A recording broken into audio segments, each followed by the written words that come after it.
الحمد لله نحمده ونستعينه ونستغفره ونؤمن به ونتوكل عليه ونعوذ بالله من شرور أنفسنا ومن سيئات أعمالنا من يهده الله فلا مضل له ومن يضلله فلا هادي له ونشهد أن لا إله إلا الله وحده لا شريك له ونشهد أن سيدنا ومولانا محمدا عبده ورسوله صلى الله عليه وعلى آله وأصحابه وبارك وسلم تسليما كثيرا كثيرا أما بعد فأعوذ بالله من الشيطان الرجيم بسم الله الرحمن الرحيم لقد كان لكم في رسول الله أسوة حسنة صدق اللہ العظیم۔ قابل احترام بھائیوں، دوستوں اور بزرگوں، سفر سے پہلے مضمون چل رہا تھا حضرت محمد صلی اللہ علیہ وسلم کی سیرت کا۔ 5 حصے میں بیان کر چکا تھا، آج 6واں حصہ بیان کر رہا ہوں آپ صلی اللہ علیہ وسلم کی سیرت کا۔ مقام ابوا میں جب حضور صلی اللہ علیہ وسلم کے والدہ کا انتقال ہونے لگا تو اس وقت میں آپ صلی اللہ علیہ وسلم کی عمر تقریباً 6 سال یا 5.5 سال یا 6.5 سال، مختلف روایتیں ہیں، آپ کی عمر تھی اس وقت میں۔ اور آپ صلی اللہ علیہ وسلم نے کسی کو مرتے ہوئے دیکھا نہیں تھا، تو موت کے وقت میں کیا ہوتا ہے وہ آپ کو پتہ نہیں۔ اپنی والدہ کے پاس تھے اور طبیعت جو ہے وہ اچانک بگڑی۔ حضرت رسول صلی اللہ علیہ وسلم کی والدہ محترمہ کی، تو جب باتیں کرنا چھوڑا، کچھ ایسی چیزیں دیکھی تو کتابوں میں لکھا ہے کہ حضور صلی اللہ علیہ وسلم ماں سے چمٹ گئے، اور چمٹ کر جو ہے کیا ہو رہا ہے، قافلے والے اور بھی تھے لیکن کوئی جو ہے اپنی اونٹنیاں چرانے میں ہے، کوئی بکریوں کو پانی پلانے میں مشغول ہے، کوئی کسی کام میں مشغول ہے۔ ایمن ساتھ تھی لیکن ایمن ہر وقت تو ساتھ رہتی نہیں تھی، کبھی اس کے بھی کچھ کام ہوتے تھے، ضرورتیں ہوتی تھی۔ تو کیا ہو رہا ہے آپ کو، کیا ہو رہا ہے؟ تو ماں نے آخر میں جو جملے کہے حضور صلی اللہ علیہ وسلم سے وہ یہ کہے کہ دیکھو بیٹا محمد، ہر جان کو موت آنی ہے، کوئی بھی یہ جملہ کہا، یہ آخری جملہ تھا ان کا۔ 2-3 باتیں کہی حضور صلی اللہ علیہ وسلم سے کہ ہر جان کو جو ہے مرنا ہے، اور ہر لکل عروج زوال، جتنا بھی آدمی اوپر جائے اوپر جائے اوپر جائے، نیچے اترنا پڑے گا اس کو۔ ہوائی جائے جتنا بھی اوپر جائے کہیں نہ کہیں اس کو اترنا پڑے گا، یہ تو نہیں کہ اوپر چلتا رہے گا وہ۔ اور پھر ایک جملہ کہا، مجھے تم سے بہت محبت ہے حضور صلی اللہ علیہ وسلم سے، اور کہا مجھے یہ پتہ نہیں تھا کہ میں جوانی میں مر جاؤں گی۔ عام طور سے آدمی کی موت آتی ہے، چلتے چلتے چلتے بڑھاپا آتا ہے، خدا نخواستہ بیماریاں لگتی ہے، آدمی چل دیتا ہے، لیکن مجھے یہ پتہ نہیں تھا کہ میں اتنی جلدی جوانی میں آپ کی حضرت آمنہ کی عمر تو اتنی زیادہ تھی نہیں، جیسا حالہ کی عمر بھی نہیں تھی۔ حالہ جو ہے یہ عبدالمطلب کی اہلیہ اور آمنہ جو عبداللہ کی اہلیہ، جب دونوں کو قصے میں بیان کر چکا ہوں کہ مجھے یہ نہیں پتہ تھا کہ میں اتنی جوانی میں چل پڑوں گی دنیا سے، اور میں نے تو بڑی خواہشیں کی تھی، یہ جملہ کہا آخر میں، میری بڑی خواہشیں تھیں، بڑی امیدیں تھیں کہ میں تجھ کو بڑا کروں گی، تیری تربیت کروں گی، تیری خدمت کروں گی تاکہ تو دنیا میں چمکے۔ ابھی تو کچھ پتہ نہیں ہے نبوت ملنے والی ہے، تاکہ تو دنیا میں چمکے، لیکن یہ کہ اب میں جا رہی ہوں۔ یہاں تک جو بات کہی ایمن آ گئی، یہ بوڑھی عورت تھی ایمن۔ وہ ایمن نے کہا ارے بھائی آؤ آمنہ کا تو انتقال ہو رہا ہے، آپ جیسے لوگوں کو جمع کرتے ہیں۔ لوگ جمع ہوئے، اتنے میں تو ان کی روح قبض ہو چکی تھی۔ اس زمانے میں دفن کا معمول تھا کہ لوگ جو ہے دفن کرتے تھے، یہ جتنے بھی بے ایمان ہیں سارے کے سارے دفن کرتے تھے. جیسا ہمارے دور کے اندر دفن کا نہیں ہے ان لوگوں کے یہاں, ان کا جو جلاتے ہیں, لیکن وہاں بے ایمان جو تھے سارے کے سارے دفن کرتے تھے. اسی طریقے سے یہود نصارہ کے یہاں بھی دفن کا معمول ہے. صرف ہمارے یہاں ہندوستان میں یا کسی ایک دو ملکوں میں ہوگا جو جلاتے ہیں, مجوسی وغیرہ, وہ الگ الگ ترتیبیں سب کی. خیر دفن کیا. اب حضور صلی اللہ علیہ وسلم کھڑے کھڑے دیکھ رہے ہیں خاموشی کے ساتھ, یہ کیا ہو رہا ہے, کچھ پتہ نہیں. آپ کی عمر 6 سال کی ہے یا 5.5 سال کی ہے, وہ دیکھ رہے ہیں کہ یہ کیا ہو رہا ہے. سب جمع ہو رہے ہیں, سب لا رہے ہیں, کوئی یہ لا رہے ہیں. ایک انوکھا منظر دیکھا. یہ منظر کبھی حضور صلی اللہ علیہ وسلم نے دیکھا نہیں تھا. پھر جب ان کو اندر رکھا گیا قبر میں, تو بعض روایتوں میں یہ ہے, تاریخی روایتوں میں, کہ حضور صلی اللہ علیہ وسلم کے اندر کود پڑے, بھی میں بھی میری ماں کے ساتھ سوؤں گا. تو ام ایمن نے نکالا حضور صلی اللہ علیہ وسلم کو. ام ایمن جو تھی سمجھدار عورت تھی, اور یہ آخر تک حضور کے انتقال تک نہیں بلکہ حضرت عمر کے انتقال تک زندہ رہی. ام ایمن بہت جاندار شاندار عورت تھی حبشن تھی, لیکن اس کے دماغ کے اندر اسلام کے بارے میں جیسے جی بی ہوتی ہے نا, ہمارے یہاں G B 256 G B, 300 G B, 400 G B, تو ہمارے دین کے خاطر ہمارے دماغ میں کروڑوں جی بی ہونی چاہیے کہ میں میرے دین کو کیسے پانی پہنچاؤں, میں میرے دین کو کیسے فائدہ پہنچاؤں. تو اس کے دماغ میں جو ہے اسلام کے خاطر کئی گنا جی بی زیادہ تھی. یہ سوچتی رہتی تھی کہ کس طریقے سے میرے دین کو میں پانی پہنچاؤں, کس طریقے سے میں اسلام کو فروغ دوں, کیا کروں. تو یہ ام ایمن کے بہت قصے آتے ہیں حدیثوں میں. حضور صلی اللہ علیہ وسلم نے ایک جملہ یہ کہا ام ایمن کے بارے میں, ان کا چہرہ اتنا قبول صورت تھا نہیں, ہونٹ بھی موٹے تھے اور ناک کے نتنے بھی موٹے تھے, اور کوئی زیادہ کشش والی کوئی چیز تھی نہیں. تو کبھی کبھار حضور صلی اللہ علیہ وسلم ان کو بہت پیار دیتے تھے ام ایمن کو. بھرے مجمع میں یہ ام ایمن آتی اور سارے کو پردہ کرتی نہیں تھی. پردے کی آیتیں نازل ہونے کے بعد یہ پردہ نہیں کرتی تھی. جب ممانی کو بوڑھی ہو چکی تھی اور جو ویسا اپنا دوپٹہ ڈال دیا, اور دوپٹہ ڈال کر مجلس میں آ گئی حضور صلی اللہ علیہ وسلم کے. تو حضور صلی اللہ علیہ وسلم جو ہے وہ آتی, پانی لے کر آتی حضور کے پاس, پانی پی لو. تو آپ فرماتے مجھے اس کی ضرورت نہیں. کیا مشروب تلبینہ کی شکل میں یا کوئی اور شکل میں, ستو کا جو جوس ہوتا ہے, اس قسم کی چیزیں, گرمی بہت ہے, تھوڑا پیٹ میں ڈال دو اسے. آپ فرماتے مجھے اس کی ضرورت نہیں ہے. تو وہ خود کہتی, ماں کی بات ٹلایا نہیں کرتے, حالانکہ ماں نہیں تھی, لیکن حضور فرماتے تھے کہ مجھے اس سے ماں کا پیار ملتا ہے. میری ماں تو ہے امنا, لیکن اس نے مجھے ماں والا پیار دیا ہے ام ایمن نے. تو صحابہ کبھی کبھار جو ہے وہ آتی تو صحابہ تھوڑے سے مسکراتے کہ یہ جو گئی پھر سے آ گئی بڑھیا, اب پتہ نہیں حضور کو کیا کہے گی. تو صحابہ کہتے تھے, وہ حضور صلی اللہ علیہ وسلم فرماتے تھے تم اس کے چہرے میں کو مت دیکھو, یہ اتنی اونچی عورت ہے کہ میں نے اس کو جنت میں چلتے پھرتے دیکھا ہے. اب تو بات ختم ہو گئی. حضور خود فرماتے تھے کہ میں نے اس کو جنت میں چلتے پھرتے دیکھا ہے. یہ ام ایمن ہے. ام ایمن نے نکالا حضور صلی اللہ علیہ وسلم کو جب آپ چھوٹے تھے, تو بڑے مشکل سے نکالا, مٹی ڈالی گئی, اور پھر ام ایمن لے کر چلی. سارا قافلہ بھی مکہ کی طرف چلا.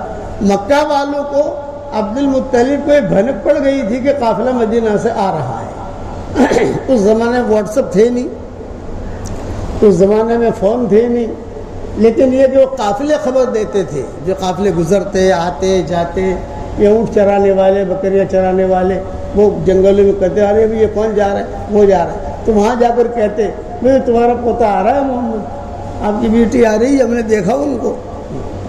جب انہیں وہاں پتہ چلا تو عبد المطلب بہت خوش ہو گئے, کہہ رہے چلو بھائی آ رہا ہے, یہ قافلہ آ رہا ہے. گھر وغیرہ کی تیاری بھی کی. اس زمانے کے اعتبار سے جو روغن وغیرہ ہوتا ہے وہ روغن وغیرہ بھی کروایا, اور جو بھی پانی وغیرہ بھرنا تھا وہ بھی بھرا, تیاری کی. تو پوچھتے تھے مکہ والے, عبد المطلب آج بہت خوش ہو, پوتا آ رہا ہے میرا. حالانکہ پوتے بہت تھے عبد المطلب کے, لیکن حضور صلی اللہ علیہ وسلم سے زیادہ محبت تھی. تو مدینہ جو قافلہ بھیجا تھا میں نے وہ آ رہا ہے، میں اس کے انتظار میں ہوں، آج خبر آوے کل خبر آوے. یہ اب کتابوں میں لکھا ہے کہ حضور صلی اللہ علیہ وسلم کو لے کر جب ایمن چلی تو ایمن نے پیدل نہیں چلایا حضور کو. 6-7 سال کا بچہ 5.5 سال کا بچہ تو پیدل بھی چل لیتا ہے، اور نبی کے اندر اللہ اور طاقت دے دیتا ہے.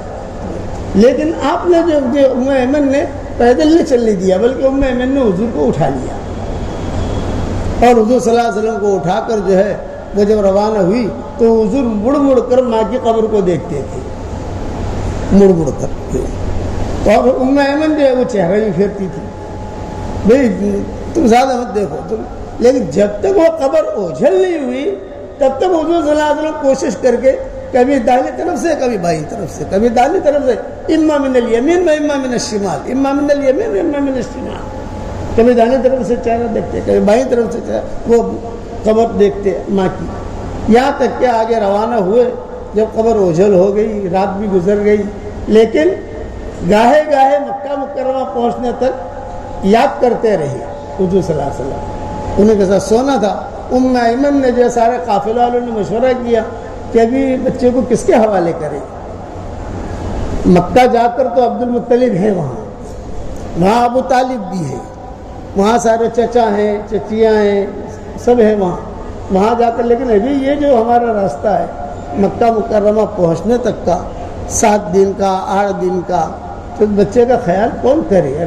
کھانا کھلانا ہے، پلانا ہے، کپڑے دھونے، ہاتھ پکڑنا ہے. کہیں جب بچہ بھاگے نہیں کہ جھاڑیوں کی طرف. اس زمانے میں وہ مکہ مدینہ کے درمیان میں شیر بہت ہوتے تھے اس دور کے اندر. اب تو شیر ختم ہو گئے، لیکن اس دور کے اندر شیر بہت ہوتے تھے، جنگلی جانور بھی بہت ہوتے تھے، سانپ بھی ہوتے تھے. اب جو وہ ساری چیزیں آہستہ آہستہ ختم ہونی شروع ہو گئی. تو سب نے مشورہ کر کے ایمن کو سونپ دیا. وہی بوڑھی عورت ہے اور یہی ان سے ہی زیادہ منسلک رہے ہیں، خدمت کرتی رہی ہے. پھر مکہ پہنچنے تک یہی دیکھ لے حضور صلی اللہ علیہ وسلم. مکہ مکرمہ پہنچے. اب مکہ مکرمہ پہنچے تو وہاں اس وقت میں جو بڑا اسٹیشن ہوتا تھا مکہ مکرمہ کا، وہ تنعیم ہوتا تھا، مسجد عائشہ. وہاں پہنچ گئے تو سمجھ لو کہ آدمی وہاں مکہ میں داخل ہو گیا. تنعیم جنگل تھا، مسجد وغیرہ تو تھی نہیں. تو تنعیم کے قریب سے جب یہ گزر رہا تھا قافلہ تو عبد المطلب کو کسی نے کہا کہ وہ لوگ آ گئے، تنعیم میں ٹھہرے، کچھ کپڑے وغیرہ بدل رہے ہیں، کچھ یہ کر رہے ہیں. عبد المطلب جو ہے وہ اپنا سیدھا اچھے اچھے کپڑے پہن کر استقبال کے لیے آئے تنعیم پر. جب عبد المطلب آئے، چونکہ وجی آدمی تھے، ایک آواز پورا مکہ ڈرتا تھا ان سے، عبد المطلب سے. تو اعلان کیا کہ چلو میرا پوتا آ رہا ہے، چلو میرا بیٹا آ رہا ہے، چلو آپ لوگ استقبال کے لیے چلو. تو مکہ والے آویں یا نہ آویں، لیکن چچاؤں ان کے بیٹوں کو تو آنا پڑا. عبد المطلب ہے، ابو طالب ہے، وغیرہ وغیرہ سارے کے سارے وہ آئے. اور وہ چچیاں بھی آئی، ہانی وغیرہ جو ہے یہ پھوپھی تھی حضور صلی اللہ علیہ وسلم کی. ابو طالب کی بیٹی تھی ہانی. اور ابو طالب کے جو لڑکے تھے جو بڑے تھے وہ آئے اور سب. اب عبد المطلب جب آئے تو انہوں نے دیکھا کہ ہاں قافلہ تو وہی ہے، قافلہ وہی ہے، لیکن محمد کہاں ہے؟ تو محمد کی وجہ سے آئے تھے. تو دیکھا تو ایمن کے ہاتھ میں ہے محمد. ایمن یعنی باندی نوکرانی اور یہ بڑے آدمی کا بیٹا.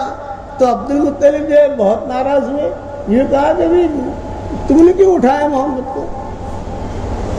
اس کی ماں کہاں ہے؟ قافلہ بڑا تھا. اب کسی کی ہمت یہ نہیں ہوئی عبد المطلب کو یہ کہنے کی کہ ماں کا انتقال ہو گیا. تو عبد المطلب بار بار دیکھ رہے، پردہ تو تھا نہیں، بھائی آمنہ کہاں ہے؟ یہ محمد کو جو ہے یہ اس نے کیوں اٹھایا ہے؟ یہ کہہ کر عبد المطلب نے حضور صلی اللہ علیہ وسلم کو اپنی گود میں لے لیا اور آمنہ کو ڈھونڈنے لگے.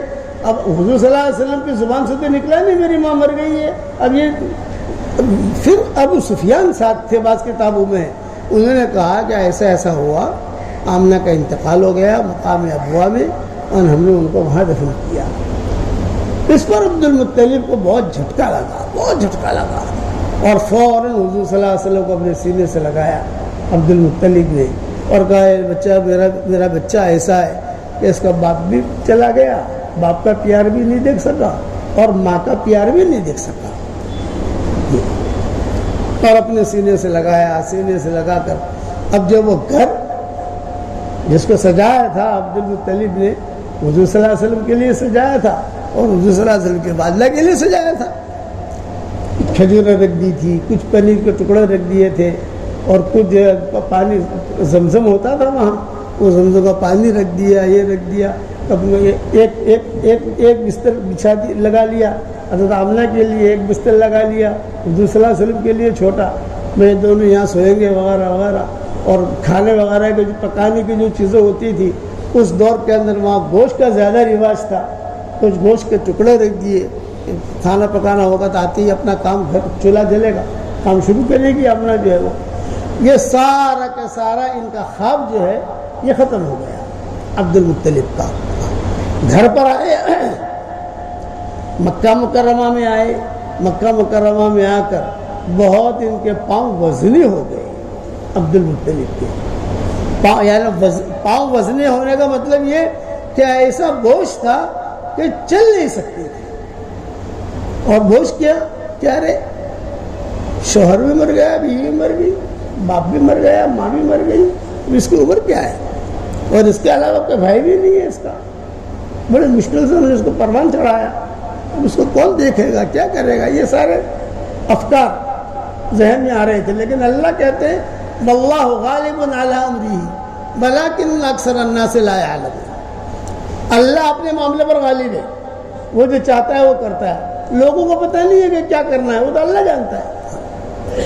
خیر، بھاری پاؤں کے ساتھ حضور صلی اللہ علیہ وسلم کو اٹھا کر تنعیم سے مکہ مکرمہ حضور کو اٹھا کر چلے عبد المطلب، بڑھاپے میں، لمبا سفر ہے، آج ہم کاروں سے جاتے ہیں تو 10-15 منٹ تو لے کے جاتے ہیں وہاں، اگر ٹریفک نہ ہو، کہ آدمی وہاں پہنچتے پہنچتے جو ہے وہاں احرام عمرے کے احرام کے لیے جاتے ہیں تو وقت لگتا ہے، اور پیدل حضور کو لے کر چلے، بعض کتابوں میں کہ اپنی اٹھتی پر بٹھا دیا یا اپنی سواری پر بٹھا دیا، آگے حضور کو بٹھایا، پیچھے عبد المطلب بیٹھے، لیکن یہ کہ وہاں جا کر جو گھر کا دروازہ کھولنے لگے عبد المطلب، تو عبد المطلب ہچکیاں مار کے روئے، بہت روئے، اتنا روئے کہ مکہ والے جمع ہو گئے، دروازہ کھولنا ہے حضور کے لیے، سارا کا سارا رکھا ہے، بہت روئے، بکا بکان شدیدہ، بکا بکان شدیدہ، بہت روئے، بہت روئے، بڑی مشکل سے جو ہے بیٹوں نے ان کو سنبھالا، اور پھر جو ہے ابو طالب بھی آئے، انہوں نے بھی سنبھالا اور دروازہ کھولا، پھر جو ہے کہا کہ بس اب یہ تو میں نے بنایا تھا کہ محمد کے لیے اور آمنہ کے لیے، بس اب میں اسے لے کر اس کی جو ضروری چیزیں ہیں وہ لے کر اب میرے گھر لے جاتا ہوں، چنانچہ عبد المطلب نے اپنی تحویل میں لے لیا ان کو، حضور صلی اللہ علیہ وسلم کو، اور حالہ ان کی بیوی تھی، جیسے میں نے پہلے قصہ سنایا تھا، مکہ مکرمہ میں 2 لڑکیاں تھیں، دونوں لڑکیوں کو دکھانے کے لیے آپ عبداللہ کو لے گئے تھے حضور کے والد کو، بیٹا یہ آمنہ ہے، اس سے شادی کرنی ہے، یا یہ حالہ ہے، اس سے شادی کرنی ہے، تو عبداللہ نے کہا مجھے آمنہ سے شادی کرنی ہے، تو وہ شادی ہو گئی، اب حالہ رہ گئی، تو عبد المطلب نے کہا بھائی میری شادی حالہ کے ساتھ کرا دو،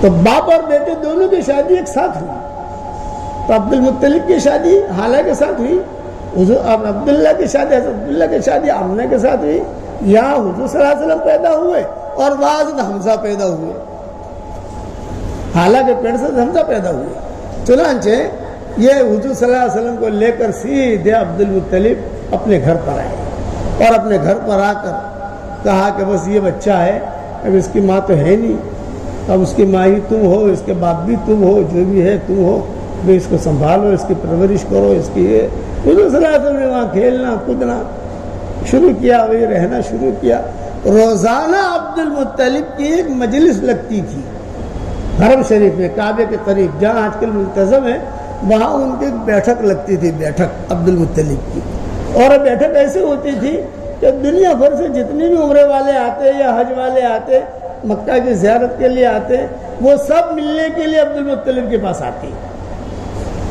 اور یہ بیٹھے رہتے تھے، اور بیٹھ کر جو ہے کسی کو کوئی فیصلہ کرنا ہو، کسی کو کچھ پوچھنا ہو، مکہ کا کچھ کام ہو یا کچھ بھی ہو، یہ بیٹھے، اور سارے کے سارے سامنے بیٹھتے تھے۔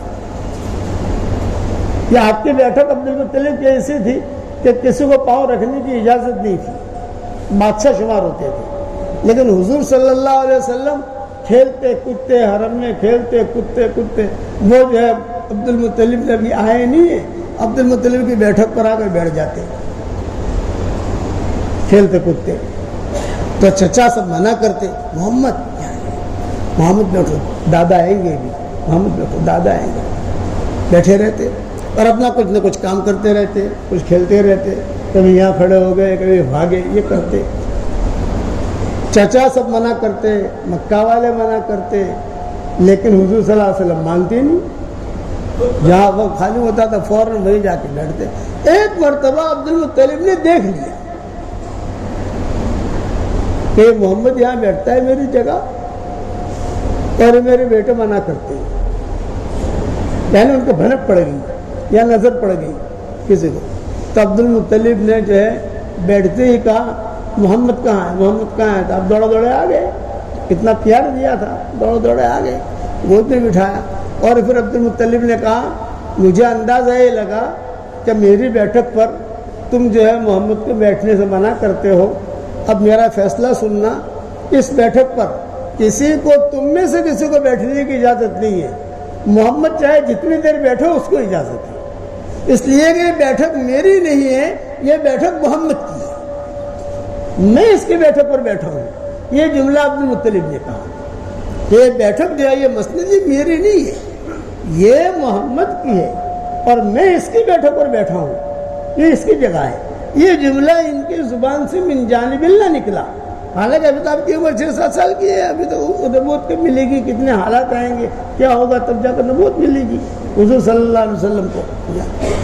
تو سارے کے سارے مکہ والے سہم گئے، ارے دادا کو اپنے پوتے سے اتنا پیار، سب کو منع کر دیا، کوئی نہیں بیٹھ سکتا، خبردار جو بیٹھے گا جرمانہ لیا جائے گا، یعنی مجرم شمار ہوگا، میری بیٹھک پر کوئی بیٹھا وہ قانوناً مجرم شمار ہوگا، اسے جیل ہو سکتی ہے، جرمانہ ہو سکتا ہے، لیکن محمد کو اجازت ہے، اس لیے کہ یہ بیٹھک یہ اللہ سن لو، سارے مکہ والے، سارے میرے بیٹے سن لو، اللہ کا مطلب یہ ہے، اللہ کا مطلب ہوشیار ہو جاؤ، اعلان کر رہا ہوں میں، جو بیٹھک میں بیٹھتا ہوں یہ بیٹھک میری نہیں ہے، جس کرسی پر میں بیٹھتا ہوں یہ کرسی میری نہیں ہے، یہ کرسی محمد کی ہے، میں محمد کی کرسی پر بیٹھا ہوں۔ اب حضور صلی اللہ علیہ وسلم کو اور ہمت ہو گئی، دادا نے سب کے سامنے کہہ دیا، چلتے رہے، آتے تھے جاتے تھے۔ اب عبد المطلب کی عمر تقریباً حضور صلی اللہ علیہ وسلم کی عمر اندازہ یہ ہے 7 سال کی ہوگی یا 7.25 سال کی ہو گئی ہوگی۔ عبد المطلب کو بیماری لگی، بیماری آدمی کو کسی کو لگتی ہے تو پھر جو ہے خدا نہ خدا خطرناک بیماری ہو تو بڑھتے جاتی ہے، آدمی اسی مر جاتا ہے۔ اسی لیے میں نے ہر فرض نماز کے بعد کے اذکار تیار کیے ہیں، واٹس ایپ پر بھی بھیج دیا ہے، یہ بھی لکھا ہوا ہے یہاں پر بھی، مسجد میں بھی، اور تیار کیے۔ یہ اگر ہر فرض نماز کے بعد یہ میرے اذکار کوئی پڑھے گا تو انشاءاللہ 24 گھنٹہ اللہ کی حفاظت میں رہے گا، ایکسیڈنٹ نہیں ہوگا، آپ کی بیماری نہیں لگے گی، سب حوالے میں نے ڈال دیے اس کے اندر۔ اب ملنے بھی لگے ہیں، چھپنے بھی لگے ہیں، لوگ جو ہے تقسیم بھی کرنے لگے ہیں، آپ لوگوں تک بھی پہنچ جائیں گے انشاءاللہ۔ تو ہر فرض نماز کے بعد وہ اذکار پڑھنے کی آدمی کوشش کرے، مرد ہو یا عورت ہو، لیکن فرض نماز کے بعد یہ پڑھنے ہیں، پہلے فرض پڑھو اس کے بعد یہ پڑھو، اس کے بعد نفل پہلے پڑھو یا سنتیں پہلے پڑھو یا بعد میں پڑھو، یہ اذکار دونوں قول علماء کے۔ فرض نماز کے بعد فوراً بھی پڑھ سکتے ہیں، فرض نماز کے بعد سنتیں نفلیں پڑھنے کے بعد بھی پڑھ سکتے ہیں، گنجائش ہے اس کے اندر۔ یہ زیادہ فتویٰ میں جانا مت، جو میں کہوں اتنا کرنا، قابو میں آ جائے گا سب انشاءاللہ۔ کسی مولوی صاحب سے زیادہ پوچھنا مت، ورنہ الجھو گے، تو کتاب میں لکھی ہوئی چیز بتائیں گے وہ، اب ہم جانتے ہیں کیا لکھا ہے، کیوں لکھا ہے، کیا ہے، کیا ساری، اس لیے میں نے آپ کو آسانی سے سمجھا دیا۔ نماز پڑھنے کے بعد فوراً پڑھو تو بھی کوئی حرج نہیں، نماز پڑھنے کے بعد سنت نفل پڑھنے کے بعد پڑھو تو بھی کوئی حرج نہیں ہے، لیکن پڑھو۔ عبد المطلب کی جب طبیعت خراب ہوئی تو عبد المطلب سمجھ گئے کہ میرا دنیا سے جانے کا وقت قریب ہے، تو انہوں نے سارے اپنے بیٹوں کو بلایا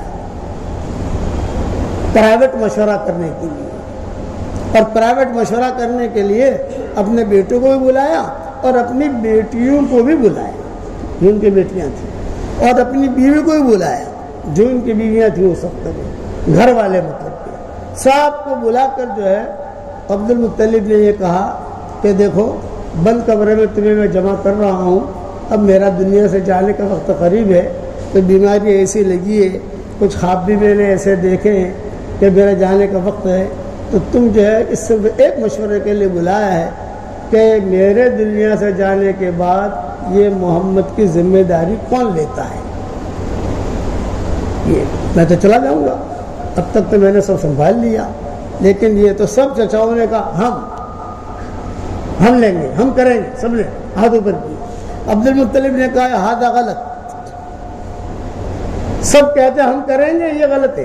ایک آدمی کہے، ایک آدمی اگر ہم سب کہیں گے تو وہ دوسرے پہ ڈالے گا، دوسرے پہ ڈالے گا، تیسرے پہ ڈالے گا، چوتھے پہ ڈالے گا، کام ہوگا نہیں۔ ایک آدمی کہے کون ذمہ داری لیتا ہے، تاکہ میں میرے ہاتھ سے میرے بیٹے کو اس کو سونپ دوں۔ ابو طالب کھڑے ہو گئے۔ ابو طالب نے کہا میں پوری ذمہ داری کے ساتھ میں اس کو نبھاؤں گا، بڑا کروں گا، اس کا سارا خرچہ اٹھاؤں گا، سب کچھ کروں گا۔ حالانکہ ابو طالب ان جو بیٹے تھے ان میں سب سے زیادہ غریب یہ تھے، باقی سب مالدار تھے۔ حضرت عباس جو ہے یہ تو بڑی بینک تھے، بہت مال تھا ان کے پاس، حضرت عباس کے پاس بہت مال تھا، اور پورا عرب جو ہے ان سے آ کر سود سے پیسے لیتا تھا زمانہ جاہلیت کے اندر، بہت بڑے مالدار تھے حضرت عباس۔ اور فتح مکہ کے موقع پر حضور صلی اللہ علیہ وسلم نے یہ اعلان کیا تھا چچا کو کھڑا کر کے کہ میرا چچا عباس ہے۔ ہو گیا وقت، چلو آئندہ ہفتے میں ہے کہ نہیں ہے؟ اگر آئندہ ہفتہ رہا انشاءاللہ تو یہ مضمون اور آگے بڑھائیں گے انشاءاللہ۔ ابو طالب نے جب حضور صلی اللہ علیہ وسلم کو مانگا تو عبد المطلب نے دیا نہیں، شرطیں لگوائیں، یہ شرط، یہ شرط، یہ شرط، یہ شرط، پھر میں دیتا ہوں ورنہ نہیں دیتا۔ آئندہ انشاءاللہ ہفتے پر یاد رکھنا کیا مضمون کہاں تک رہ گیا ہے۔